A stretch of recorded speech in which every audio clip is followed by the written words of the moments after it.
Akibat keterlambatan pengiriman material SIM, ribuan pemohon surat izin mengemudi terpaksa diganti menggunakan SIM sementara.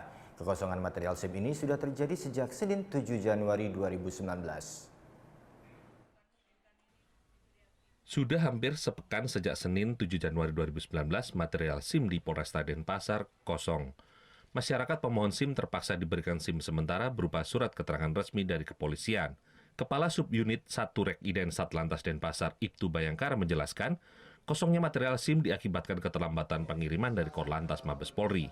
Namun saat ini material SIM sudah tiba di Polda Bali, hanya saja belum didistribusikan. Diharapkan Senin 14 Januari pencetakan SIM sudah berjalan normal.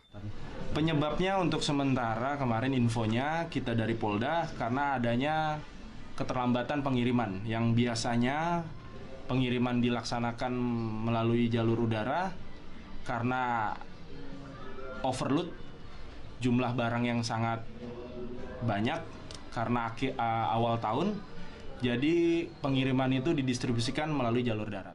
Nantinya, masyarakat yang mendapatkan SIM sementara bisa menurunkan SIM sementara tersebut. Permohonan pembuatan SIM baru atau perpanjangan di Polresta Denpasar cukup tinggi.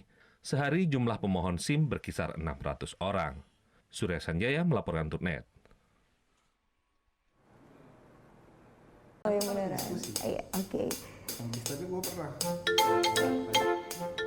Nah, udah kan nonton beritanya? Jangan lupa di-subscribe, di-like, dan juga di-komen ya akun YouTube dari Net Bali. Terima kasih udah subscribe. Yang belum, jangan sampai lupa. Di sebelah sini nih. Notif subscribe.